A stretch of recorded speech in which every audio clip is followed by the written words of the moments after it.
Hello, dear listeners. I apologize for my absence.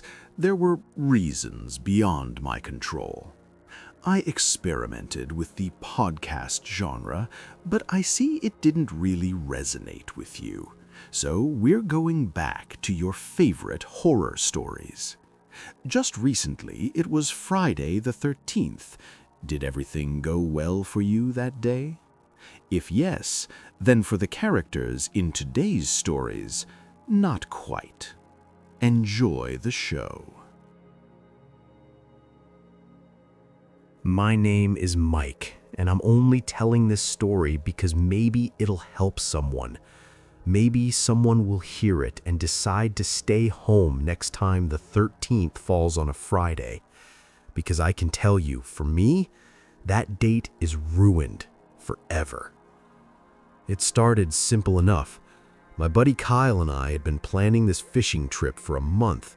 Just two guys, a beat-up old truck, and a remote lake up in the mountains.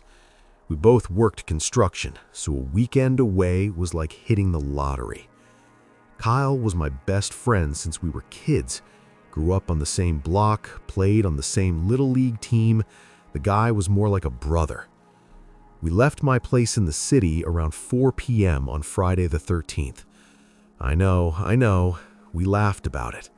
Kyle even said, "Well, if a guy with a hockey mask shows up, you're on your own." We were idiots. We thought it was funny. The drive was supposed to be about 2.5 hours. The first part was easy, just highways and then state roads. But the last leg was a dirt road through the national forest. It was getting dark, and my old Ford's headlights weren't the greatest. The road was just two strips of dirt with weeds growing tall in the middle. Trees pressed in on both sides, making it feel like we were driving through a tunnel. Kyle was messing with the radio, trying to find a station that wasn't just static. "Man, we are in the middle of nowhere," he said. "That's the point," I said, gripping the wheel a little tighter as we hit a pothole. No noise, no boss, just fish and beer. Then the truck made a sound, a loud, flat bang. The steering wheel jerked in my hands. I fought to keep us on the road as the truck wobbled and shuddered to a stop. "You've got to be kidding me," I muttered, putting it in park. Kyle looked at me. "Please tell me you have a spare." I just pointed to the back of the truck. Of course I had a spare. We got out, and the quiet was the first thing that hit you. No cars, no city hum, just the wind in the pines and the sound of us breathing. It was dark. The kind of dark that makes you feel like you're the only person left in the world. We got the jack and the lug wrench from behind the seat. The flat was on the passenger side rear. I started loosening the lug nuts while Kyle positioned the jack. They were on tight, and I had to really lean into the wrench. I was so focused on the tire, my mind wasn't on anything else. That's when I heard it, a branch snapping. It was loud, coming from the woods on Kyle's side of the truck. We both froze. "Probably a deer," Kyle whispered, but his eyes were wide. I nodded, trying to convince myself. "Yeah, a deer. Help me with this last nut." I got the flat off and rolled it to the side. Kyle was lifting the spare onto the hub when I heard something else. A sound like footsteps. Not the quick scamper of an animal, but a heavy, deliberate crunching of dry leaves. My skin went cold. It was coming closer. "Kyle," I said, my voice low. "I hear it," he said. He dropped the spare tire and it hit the dirt with a thud. "Get in the truck, Mike, now." We didn't run, we just scrambled for the doors. I jumped in the driver's side and Kyle dove into the passenger side. I fumbled for the keys, my hands shaking so bad I could barely get them in the ignition. I turned the key. The engine coughed. It coughed again, and then it died. The battery light flickered on the dash. "No, no, no, come on," I yelled, trying again. Click, click, nothing. The battery was dead.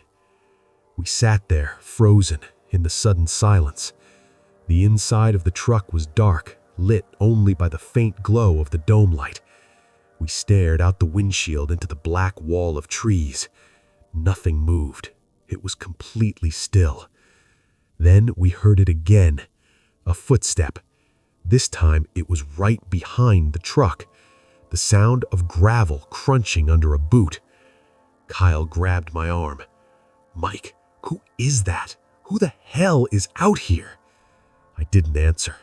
I couldn't. I just stared at the side mirror on my door.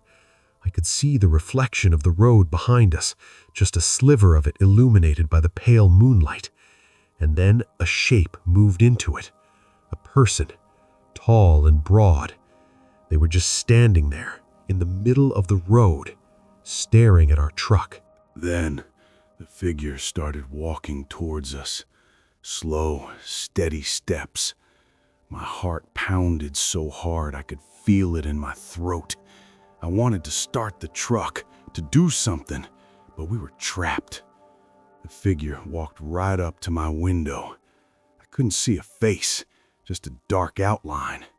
Then a hand came up and tapped on the glass. Tap, tap, tap. Slowly, I rolled the window down an inch. The night air rushed in, cold and sharp. "Trouble?" a voice said. It was a man's voice, low and flat, no emotion. "Yeah," I stammered. "Flat tire, and now the battery's dead. You got a phone we could use?" The man didn't answer for a long moment. He just stood there. I could see him better now. An older guy, maybe in his 50s, wore a dirty flannel jacket and a worn-out baseball cap. His face was all hard lines and stubble. "I got a place up the road," he finally said. "Got a phone and a battery charger." Kyle leaned over. "That'd be great, mister. We really appreciate it." The man just grunted. Grunt. "Follow me." And he turned and started walking back the way he came. We looked at each other. He was creepy, but what choice did we have? It was either follow this weirdo into the woods or sit in a bed truck all night. "Let's go," I said. "We stick together." We got out and followed him. He didn't wait for us. He just walked, his big boots crunching on the gravel. We had to jog a little to catch up. We walked for what felt like 10 minutes, deeper into the woods. The trees got thicker, blocking out the moon. The man had a small flashlight, but he didn't offer to share the light. He just kept walking, a dark shape leading us into the blackness. Finally, we came to a clearing. In the middle was a cabin. It wasn't a nice fishing cabin. It was old, with wood that had turned gray from the weather. The porch sagged in the middle. There was one small, dirty window with a yellow light glowing behind it. It looked like something out of a nightmare. The man walked up the steps and opened the creaking door. He stood in the doorway, a black silhouette against the light. "Well, you coming or not?" he said. We walked up the steps and into the cabin. The smell hit me first. It was a mix of old grease, sweat, and something else, something metallic. The room was a mess. There was a wood-burning stove in the corner, a cot with a dirty blanket, and a table with 2 chairs. On the table was a big old-fashioned radio, the kind with a dial and a big speaker. And next to the radio was a phone, an old rotary phone. "Phone's right there," the man said, pointing. "Help yourself." Kyle moved towards the table, and as he passed the man, he froze. "Whoa, mister, that's a lot of guns." I looked. On a rack mounted on the wall behind the door was a rifle and a shotgun, and leaning against the wall next to them was a big hunting knife. It wasn't just for hunting. It was huge. The man didn't react. A man's gotta protect himself out here. Kyle picked up the phone. He held it to his ear for a second, then put it down. "Mike, there's no dial tone. It's dead." The man just stood there, watching us. A slow, cold dread started to spread through my chest. "Mister," I said, trying to keep my voice steady, "we should probably get going. We can just wait by the truck until morning. Someone will come." He didn't answer. He just reached behind him and slowly pushed the door shut. It closed with a heavy, solid thud. The latch clicked. "What are you doing?" Kyle asked, his voice rising. The man looked at us. For the first time, his face changed. A small, tight smile spread across his lips. It was the scariest thing I've ever seen. It wasn't a friendly smile. It was a smile like a cat gives a mouse. "You boys know what day it is?" he asked, his voice still flat. I swallowed. Friday the 13th. He nodded slowly. "That's right, my lucky day." He moved faster than a man his age should. In one quick motion, he grabbed the big hunting knife from beside the wall. The blade caught the dim light from the single bare bulb hanging from the ceiling. Kyle yelled, "Run!" and shoved me towards the door. I grabbed the handle and pulled, but it was heavy and my hands were sweating. I got it open and we both burst out onto the porch. Behind us, we heard him coming.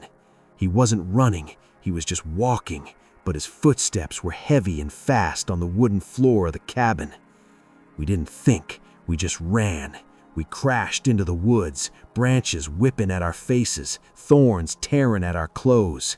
We ran blindly, our only goal to get as far away from that cabin as possible. I could hear Kyle panting and crashing through the brush next to me. Then I heard a sickening thud, followed by a short, choked gasp from Kyle. Then silence. I stopped and spun around. I couldn't see him. It was pitch black. "Kyle?" I whispered. Nothing. "Kyle!" Then I heard it, a dragging sound, a heavy rustling sound of something being pulled through the undergrowth. And then the footsteps started again, slow, deliberate, and coming my way. I took off again. I had no idea where I was going. I just ran. I tripped over a root and went sprawling, scraping my hands and knees raw.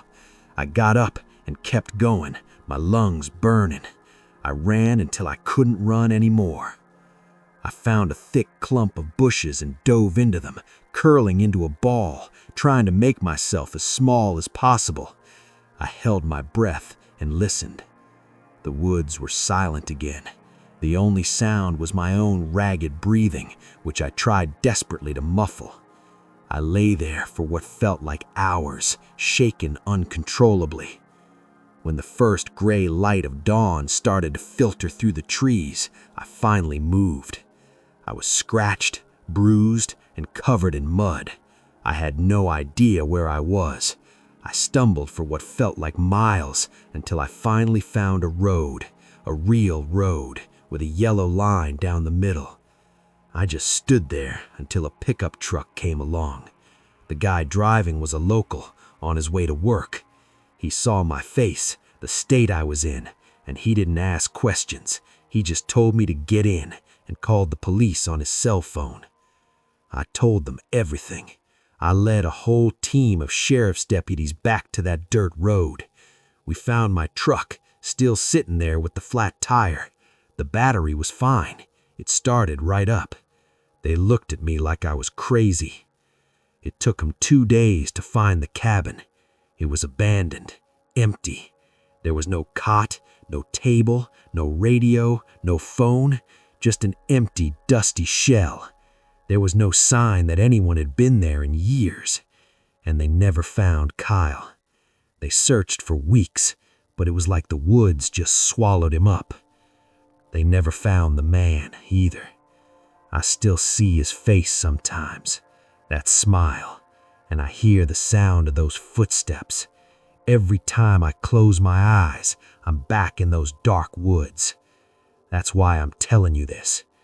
If you're planning a trip to a remote place, maybe check the date first. And if you get a flat tire on a dark road, just stay in your car. Wait for the sun. Because the thing that comes out on Friday the 13th, it might not be a ghost or a monster. It might just be a man. And that, believe me, is way worse. My name is Sam. My wife Jenny and I finally did it. We bought our first house. It was a small place, a fixer-upper on the edge of a quiet town called Ridgewood. Nothing special, but it was ours. We closed on the deal on a Thursday. The next day was Friday the 13th. We laughed about it. Jenny said, well, at least we'll never forget our moving day. I wish we had forgotten it. I wish we had never even seen the place. The house was a little old, built in the 70s, with wood paneling in the living room and a big backyard that backed up against a strip of woods. It needed paint and new carpets, but we were young and excited. We spent all morning hauling boxes from the rental truck into the house. By early afternoon, we were exhausted. The living room was a maze of cardboard towers. Jenny was in the kitchen trying to figure out where to put all her pots and pans. I was in the bedroom wrestling with the bed frame. That's when I heard the knock. It was a firm knock, 3 times. I figured it was a neighbor, maybe coming to welcome us. I walked to the front door and opened it. There was a guy standing there. He was maybe in his late 20s, wearing a gray hoodie and jeans. He had a friendly face, but his eyes were a little too wide. He was holding a small booklet. "Hey there," he said, his voice a little too loud. "Welcome to the neighborhood. I'm from the Ridgewood Community Outreach, just stopping by to say hi and give you some info on local services." He held out the booklet. I took it. It was just a flimsy thing with ads for pizza places and a map of the town library. "Thanks, man," I said. "Appreciate it." "No problem at all," he said. He leaned a little, trying to look past me into the house. "You guys got a lot of boxes. Need a hand? I'm free." Jenny came up behind me, wiping her hands on a rag. "Who is it, Sam?" "The community outreach guy," I said. "Oh, hi," Jenny said, smiling. She was always friendly. "That's so nice of you. But I think we're okay. Just a lot of heavy lifting left." The guy's smile got a little wider. "It's no trouble. I'm strong. My name's Derek, by the way." He stuck his hand out. Jenny shook it. Then he looked at me until I shook it too. His handshake was firm, a little too firm. "I'm Sam. This is my wife, Jenny." "Pleasure to meet you both," Derek said. He was still trying to look inside. "You know, this old house has been empty for a while. Probably needs a good look over. You got a security system? I noticed the door looks a little flimsy." I started to feel a little weird. It was a nice offer, but he was being a little too interested. "We're getting one next week," I lied. "First thing on the list." Derek nodded, his eyes still scanning the living room behind us. Good. You can't be too careful. Well, I'll let you get back to it. Welcome to the neighborhood." He gave a little wave and walked back down the driveway towards the street. I closed the door and locked it. Jenny looked at me. That was nice of him. "Yeah," I said, but something felt off. Nice.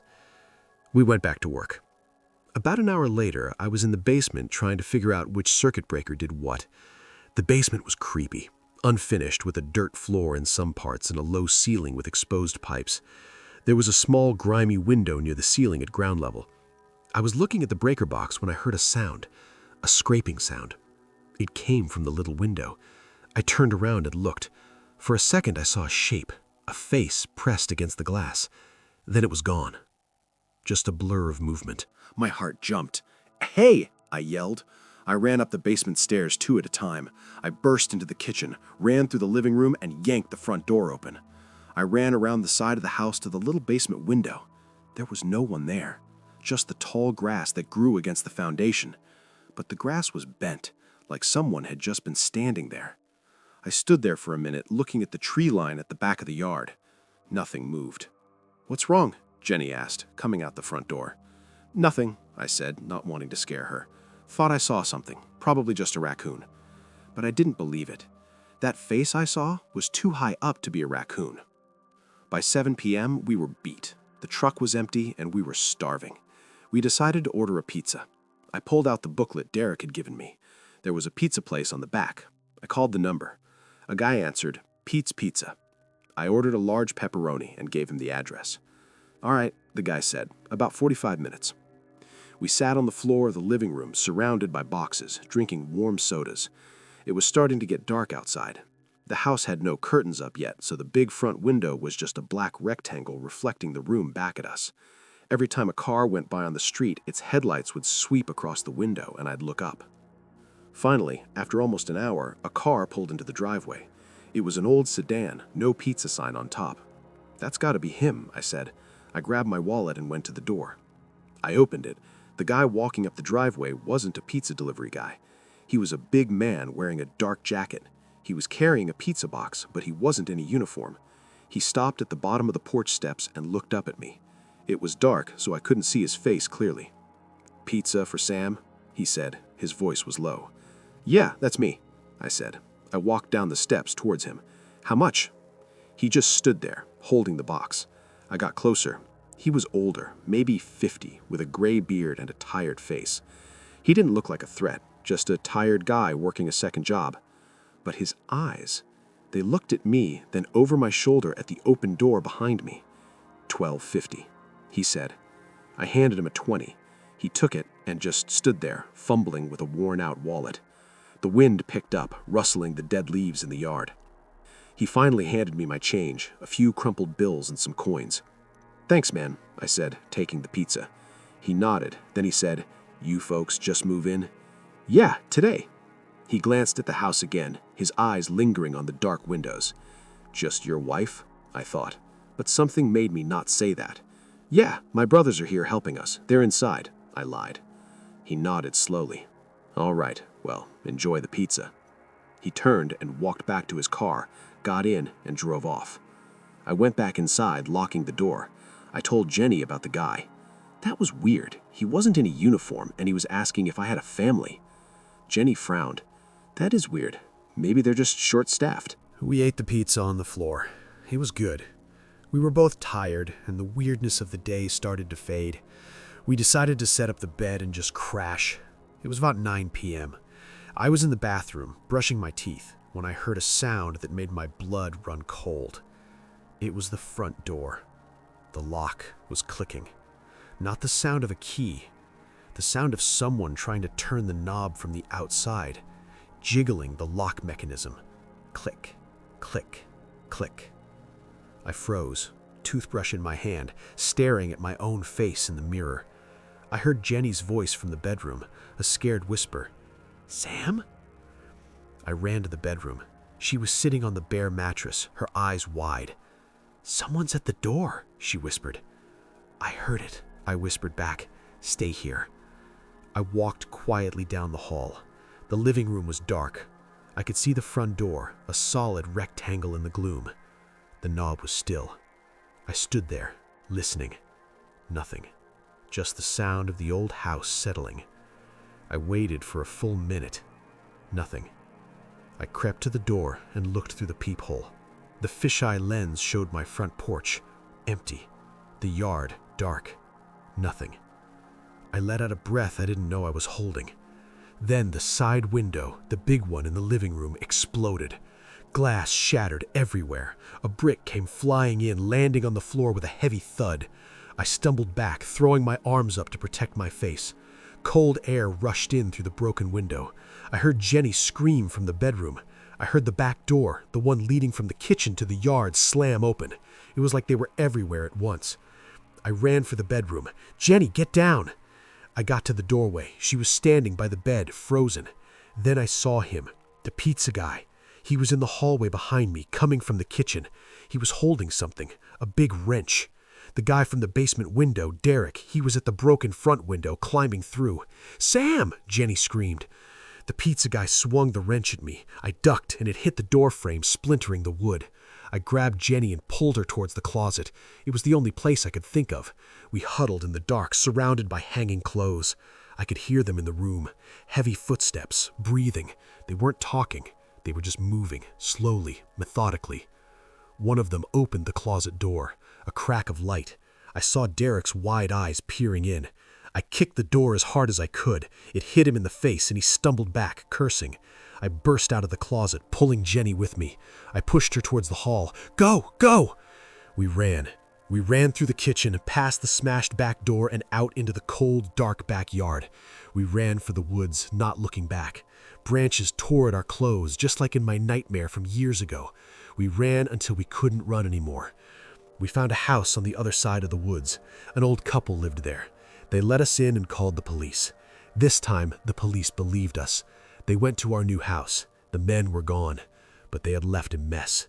They had torn through our boxes, smashed things, and on the wall of our new bedroom, written in something dark, was a message, "Welcome to the neighborhood." They caught them a week later, Derek and the pizza guy. They were brothers. They had a whole system.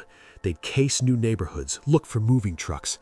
The pizza guy worked at Pete's Pizza, so he'd volunteer to take the deliveries to the houses they'd picked out. He'd see who was home, if it was just a woman, if there was a dog. He'd report back to Derek. Then they'd hit the house that night. They'd done it 5 times before. They robbed people, hurt them. The cops said we were lucky we got away. Lucky. We sold the house. We moved to an apartment in the city. Jenny still has nightmares. She jumps every time someone knocks on the door. And every Friday the 13th, we don't answer the door. We don't order pizza. We just sit inside with the lights off, waiting for the day to be over. Because you never know who's on the other side of the door. Could be a friendly neighbor, could be a delivery guy, or it could be someone who's just waiting for you to let them in.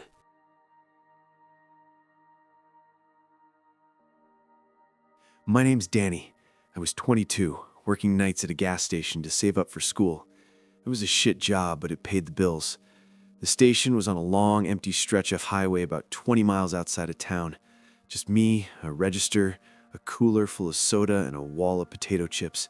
Most nights I'd see maybe 10 customers between 10 p.m. and 6 a.m. It was boring, but boring I could handle. This particular Friday the 13th started out normal. I got there at 9:45 to relieve the afternoon guy, a kid named Mark. He was already at the door, jacket on, keys in hand. "Hey, Danny," he said, pushing past me. "Quiet night, had a few truckers, that's it. Oh, and some guy came in asking about the payphone." I looked over at the payphone on the wall. It was old. Hardly anyone used it anymore. "What about it?" "Just asked if it worked." I told him it did. Mark shrugged. "Whatever, later, man." I went inside, did my usual routine, counted the register, wiped down the counter, checked the coffee. The lot was empty, just the buzzing of the fluorescent lights overhead and the hum of the soda cooler. I pulled out my phone to kill some time. Around 11, a semi pulled in. Big rig, all lit up. The driver came in, a big bearded guy named Pete who stopped by a couple times a week. He grabbed a coffee and a pack of smokes. "Hey, Danny," he said, putting his cash on the counter. "You working alone tonight?" "Yeah, just me," I said. He glanced towards the big front windows at the dark highway. "You be careful, you hear? It's Friday the 13th. All the weirdos come out." He laughed, but it didn't sound totally like a joke. I laughed too. "I'll keep an eye out, Pete." He left, and his truck rumbled away into the night. The silence settled back in. I went back to my phone. Around midnight, I saw headlights. A car pulled up to the pump, an old sedan. I watched a guy get out. He was wearing a hoodie. The hood pulled up even though it wasn't cold. He started pumping gas. And then he just stood there, not looking at the pump, but looking at the store, at me. I felt a little chill. I looked away and pretended to be busy with something. When I looked back, he was done pumping. He got back in his car and just sat there. The car didn't move. He was just sitting, idling at the pump. A minute passed. 2 minutes. This was weird. If you're done, you pull away from the pump. You don't just sit there. I watched him through the window. I couldn't see his face, just the dark shape of his head behind the wheel. Then his door opened. He got out and started walking towards the store.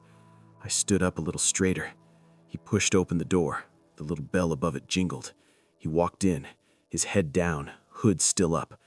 He was my height, maybe a little taller. I couldn't see his eyes. "Help you?" I asked, trying to sound normal. He walked past me, towards the back of the store, towards the restrooms. He didn't say anything. I watched him go. He tried the men's room door. It was locked. He tried the women's room door. That one was unlocked. He went inside, and it closed the door. I stood there for a second. Okay, Weird guy, but okay. He had to pee. I went back to the counter. 5 minutes passed, then 10. No one came out of that bathroom. I started to get a bad feeling. I walked back there. I stood outside the women's room door. I listened. Nothing. No sound at all. I knocked. "Hey, you okay in there?" Nothing. I knocked again, harder. "Hello?" Still nothing. My heart started to beat faster. I tried the handle. It was unlocked. I pushed the door open slowly. The bathroom was empty. The little window above the toilet, the one that was maybe a foot wide, was open. It was too small for a guy to fit through, way too small. But the bathroom was empty. He was gone. I stood there, confused. How? I looked in the stall. Nothing. I checked the trash can. Nothing. He just vanished. I walked back to the front, my mind racing. I looked out the window at his car. It was still there, sitting at the pump. Then I saw something that made my stomach drop. The driver's side door of his car was open. He hadn't closed it when he got out, but now it was open wider, like someone had gotten back in or out again. I stared at the car.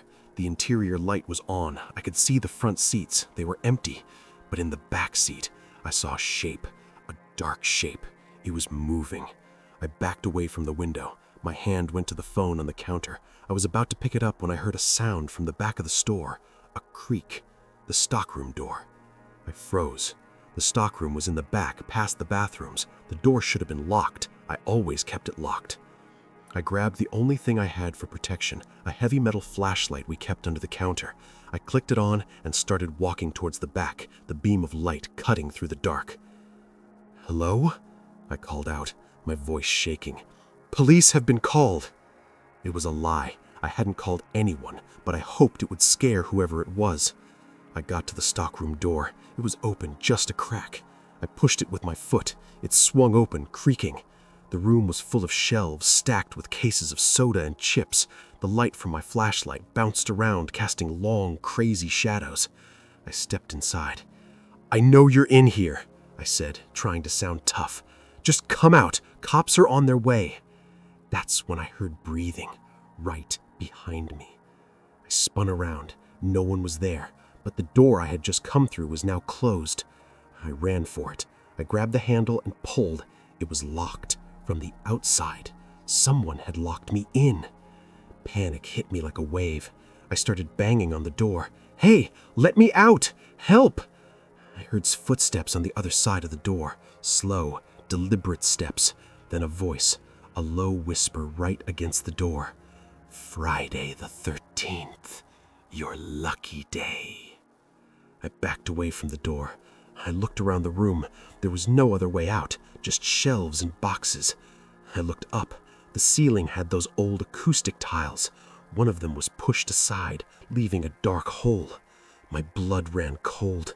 He hadn't gone out the bathroom window. He had climbed up into the ceiling, and he'd been up there the whole time, waiting, crawling around above me.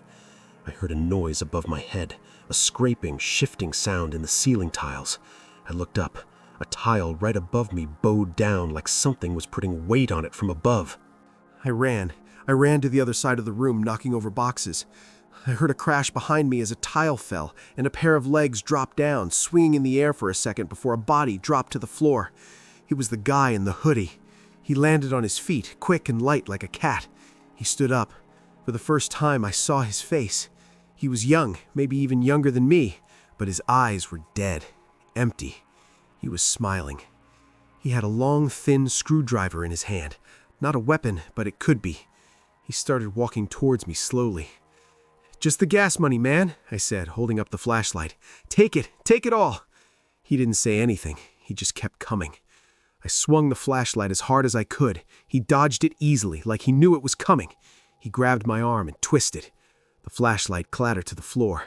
I screamed. He pushed me against the shelf. Cans of soda fell and rolled everywhere. I could feel his breath on my face. It was cold. "You shouldn't work alone on Friday the 13th, he whispered. Then, from the front of the store, I heard a sound. A car horn, long and loud. Then another.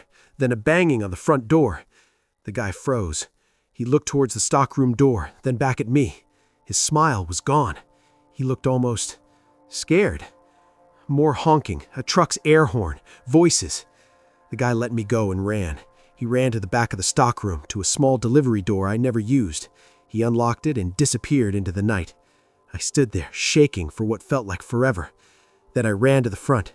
Pete, the truck driver, was standing at the front door, peering in. He had a big wrench in his hand. His truck was parked right in front, its headlights blazing into the store. I unlocked the door and fell out. Pete caught me. "Danny, what happened? I was a mile down the road and I got this feeling. Something was wrong. I came back." I couldn't talk. I just pointed towards the back. Pete called the cops. They came, searched the area, but they didn't find him. They found the hole in the ceiling. They found where he'd been living. Up there, in the crawl space above the store for God knows how long.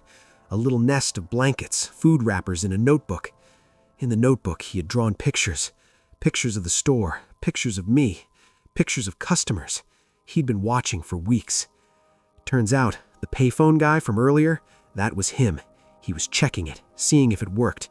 He was going to cut the phone lines, but Mark told him it worked, so he knew it was a way for me to call for help. That's why he locked me in the stockroom. He wanted to keep me quiet, do whatever he was planning to do without anyone hearing. Pete saved my life. If he hadn't come back, I don't know what would have happened. I quit that job the next day. I never worked another night shift again. And every time I'm in a store, a gas station, a supermarket, I look up at the ceiling tiles.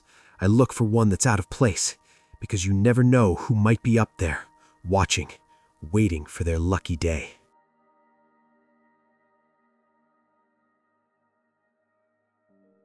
My name's Chris. I was a bartender at a place called the Rusty Nail, a dive bar on the outskirts of a small town called Millbrook. It wasn't much, just a long oak bar, a few sticky tables, a jukebox that played the same old country songs, and a pool table with ripped felt. The kind of place where everybody knew everybody, and if they didn't know you, they watched you until they did. I'd worked there for 3 years. It was a good gig. The regulars were mostly harmless, old farmers and construction workers who wanted a cold beer after a long day. I knew their drinks, their stories, their problems. He was comfortable. Friday the 13th started like any other Friday. The after-work crowd came in around 5, guys in work boots and dusty jeans. They drank their beers, shot some pool, and bitched about their wives and their bosses. By 8, most of them were gone, heading home for dinner. The night crowd would start trickling in around 9. That's when things usually got a little more interesting. That night, there was a guy sitting at the end of the bar. I'd never seen him before. He was maybe 40, with a weathered face and short gray hair. Wore a plain denim jacket. He wasn't doing anything strange, just sitting there, nursing a whiskey, staring at the bottles on the wall. But there was something about him that put me on edge. He didn't look around, didn't watch the TV, didn't talk to anyone. He just stared. Around 9:30, an old regular named Frank came in. Frank was a retired trucker, must have been 70. A nice old guy, a little lonely. He'd come in a few nights a week, have 2 beers, and tell me stories about the road. He sat down at his usual spot, a stool near the middle of the bar. "Evening, Chris," he said, putting his hat on the bar. "Hey, Frank, the usual? You know it." I poured him a draft and set it down. Frank took a sip and sighed. "Quiet tonight. Seems like it," I said. I glanced at the guy at the end of the bar. He hadn't moved. Frank followed my gaze. "Who's that?" Frank asked, keeping his voice low. "No idea. Never seen him before." Frank nodded slowly, the way old guys do. He took another sip of his beer. "Well, it takes all kinds." The night went on. A few more people came in. A young couple who played pool, a guy named Dave who drank alone and watched sports highlights on the muted TV. The stranger just sat there, ordering a new whiskey every 40 minutes, paying with cash, never saying a word. Around 11:30, the couple left. Dave finished his beer and left too. It was just me, Frank, and the stranger. Frank was on his second beer, taking his time. I was wiping down the far end of the bar, near the stranger. I could feel him watching me now. I looked up. He was looking right at me. His eyes were dark, flat, no expression. "Can I get you another?" I asked, trying to be normal. He shook his head slowly. No. His voice was low, scratchy, like he hadn't used it in a while. I nodded and went back to wiping. When I looked again, he was staring at Frank.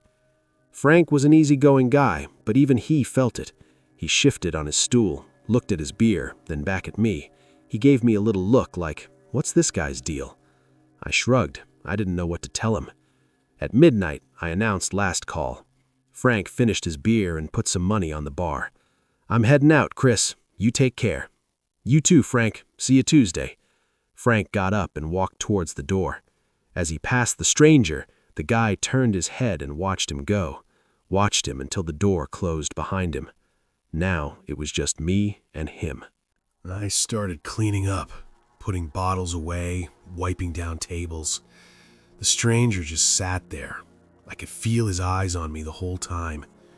The clock on the wall ticked loudly. 12:05, 12:10. I walked back behind the bar. "We're closed," I said, trying to sound firm. He didn't move, just stared at me. "Hey man, we're closed. Time to go." He slowly reached into his jacket. My heart jumped, but he just pulled out a worn leather wallet. He took out a 20 and put it on the bar. "For the drinks," he said. "Thanks," I said. I took the money and put it in the register. When I turned back around, he was standing up. He was bigger than I thought, tall and broad-shouldered. He stood there for a second, just looking at me. Then he walked to the door, pushed it open, and disappeared into the night. I let out a huge breath.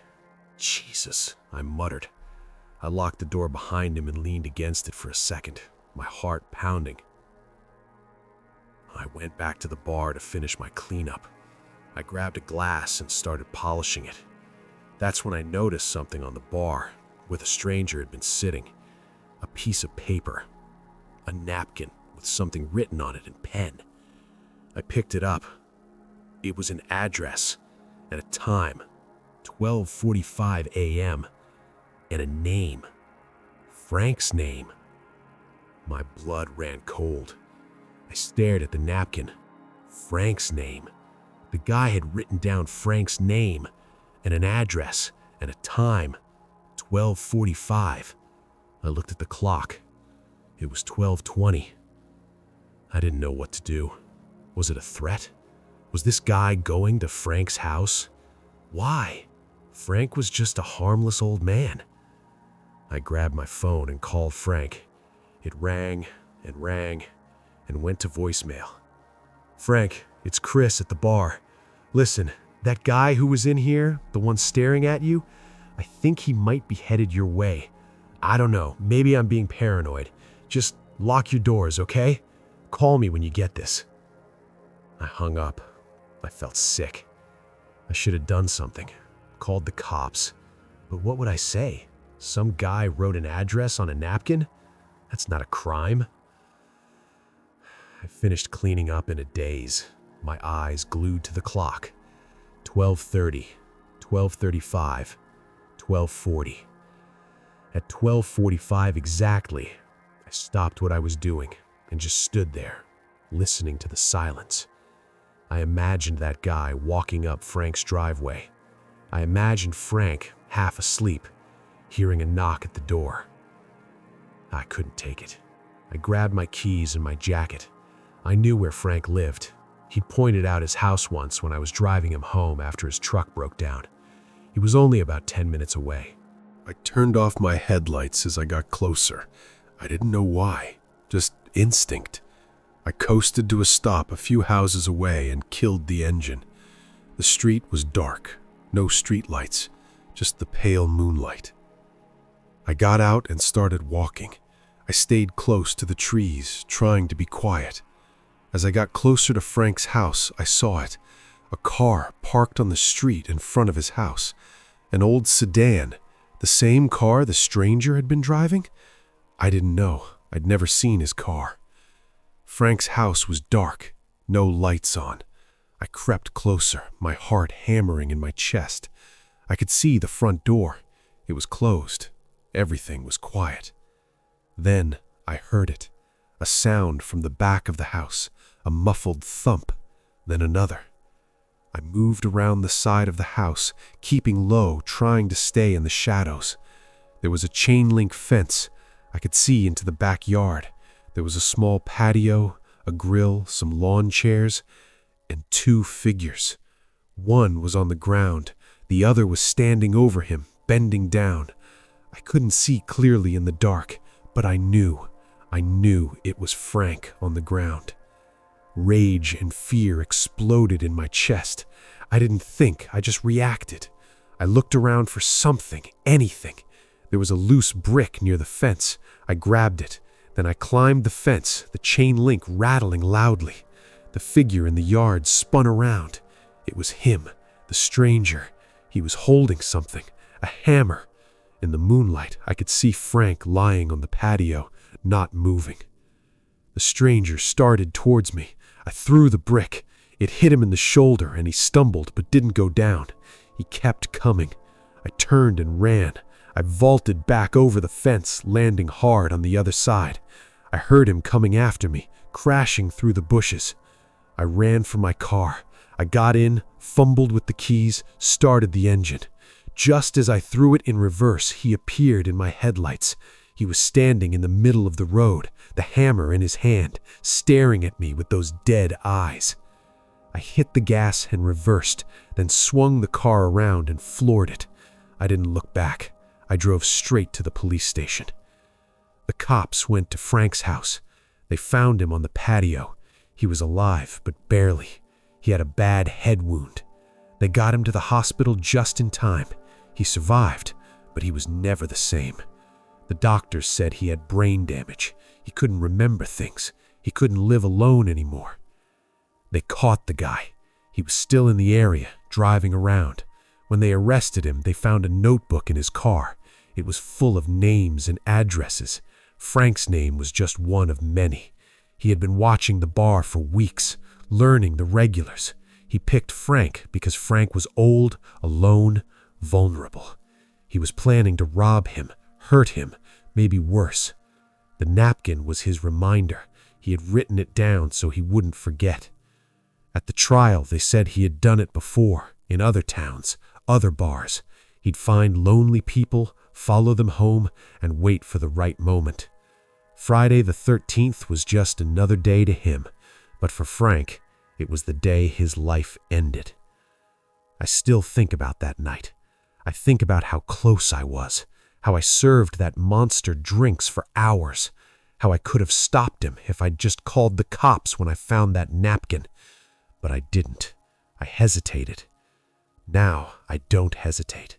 If something feels wrong, I act, because you never know who's sitting next to you at the bar. Could be a lonely traveler, could be a regular guy, or could be someone with a notebook full of names, just waiting for the right time to cross one off. That's my story. That's what happened to me on Friday the 13th.